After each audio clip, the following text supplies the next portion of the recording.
Hi, my name is Caroline Warburton, and this is my group presentation on 12 Angry Men. Communication is key.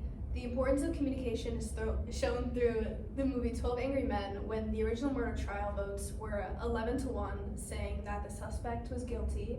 And through communication and the different dynamics of the group roles, they were able to do a complete 360 and change the votes to 12 saying innocent. Task roles. The communication textbook says task leadership roles help the group acquire, process, or apply information that contributes directly to completing a task or goal. And that's found on page 197.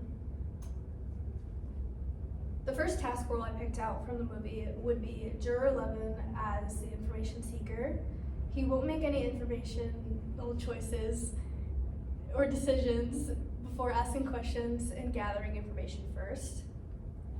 Here's an example of that in the movie. Now, where did he spend stuff and where did it end? You can throw all that other stuff out. He came home to dig out his knife and get rid of it. 3 hours late. Sure, 3 hours late. If I had killed my father, I would not be coming back 3 hours later. I would be afraid of the police. No, I would stay away. Knife or money. Look, you voted guilty, didn't you? What side are you on? I do not have to be loyal to one side or the other. I'm simply asking questions. Well, look. As he stated in the video, he said that he's not loyal to one side or the other before asking questions. So he's the information seeker because he wanted to seek information before making a decision on the trial case. Now, where did he spend? The other task role I picked out was Juror 8 as the elaborator. He gives people examples and rationale in order to prove his points. He does that through walking around the room as if he was walking around the guy's apartment.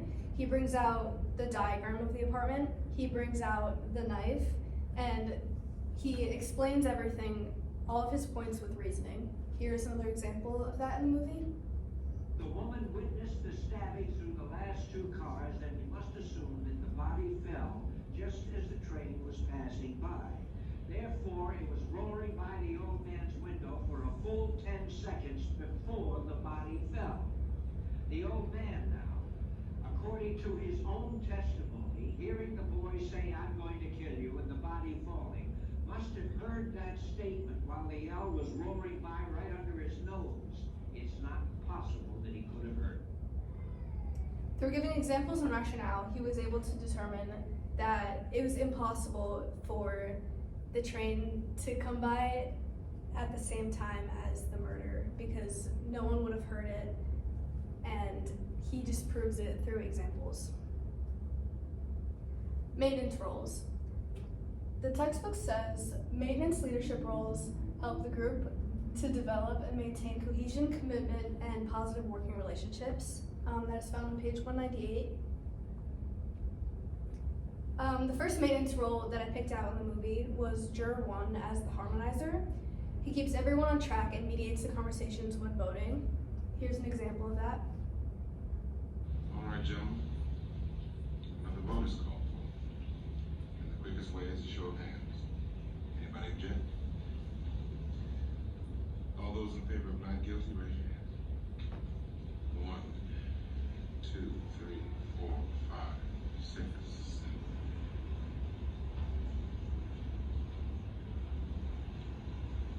8.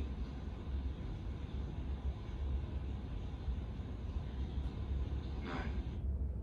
And even though he's a juror himself, he still takes the effort to bring everyone together and keep everyone on track when voting. All right, gentlemen. The second maintenance role I picked out was Juror 9 as the encourager. He agrees and validates the contributions even though the group does not agree at first. And here's an example of that. This gentleman has been standing around against us. He doesn't say the boy is not guilty. He just isn't sure. Well, it's not easy to stand alone against the ridicule of others. He gambled for support, and I gave it to him. I respect his motives. The boy on trial is probably guilty, but I want to hear from you.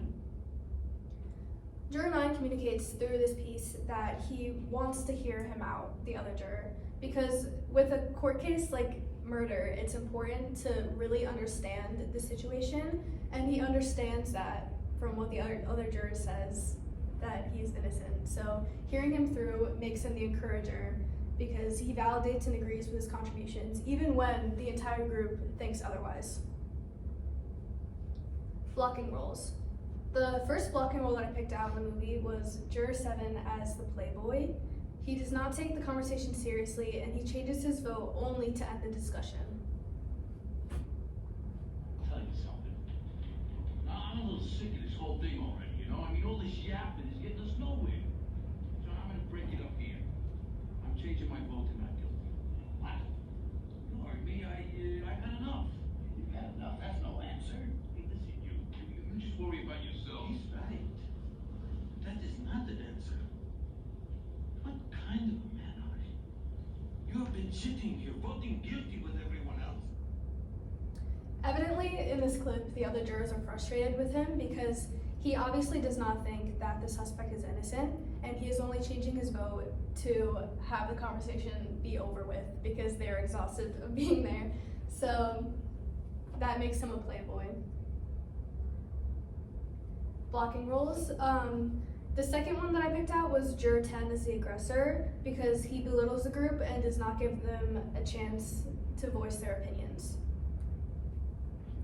I'm telling you, man, the facts are being changed in here. Witnesses are being doubted, and there's no reason for it. Witnesses can make mistakes. Yeah, when you want them to, they do. You know what I mean? All right, let's keep the yelling down. Well, you keep saying that. What we need in here is a little yelling. These men running off every which way. Didn't hit a screen, didn't hit a screen. What difference does it make? Those little details. You guys are missing the important stuff. I mean, all of a sudden here, everybody. I would like to call I'm for talking a here. vote. There's a vote called for here. Gentlemen, take your seats. Who's gonna game back voting again? I don't know. Ask for another vote. In situations like this, the aggressor tends to feel superior to the others, and he is getting very frustrated with the other jurors not agreeing with him, and he finds it absurd that they even think that he's innocent, making him the aggressor. A group leader. A group leader is a designated leader that is the facilitator. And the group leader does not always have to do all the work, and that is why I believe that Juror 1 is the group leader, because he is the designated person that decides when they vote, and he brings out pieces of evidence and tells the court when they came to a conclusion about the case. The implied leader is different. The implied leader is someone who is not elected to a formal title, but people look to for leadership. And although in the beginning, Juror 8 is not seen as the implied leader, through the course of the movie, he gradually gains the votes of all the jurors, making him a leader because they ultimately all follow his lead. He convinced everyone in the room to follow his lead and convinced them that the suspect was innocent. So that would make him the implied leader. Groupthink. Groupthink is abandoning your ideas or values for the sake of coming to a group consensus. An example of that is the video I showed before with the baseball fan. Juror 7 gave up on what he thought and decided to switch his vote so that they could stop arguing. Like I said before, he did not think that the suspect was innocent, but he used groupthink in order to change his vote and just go with what everyone else is saying in order to end the discussion sooner because he did not want to be there. Did he do it? I do not think the suspect killed his father. They did make it seem like that in the court, which is why all of the jurors assumed that he was guilty in the beginning. However, through communication of the jury members, they were able to debunk all the confusion or blurred lines about what happened that night. Through communication, they were able to talk and discuss through certain events and their opinions on certain events, ultimately coming to the conclusion that none of them really make sense if you think about it, and I do think that he is innocent. The goal of the movie. The goal of the movie was for all 12 jurors to agree on a verdict. Ultimately, they did come to that goal at the end after a lot of communication and discussion. Each group role played a part in coming to the conclusion in the end, and the movie displays group dynamic and the importance of communication. And that is all. Thank you.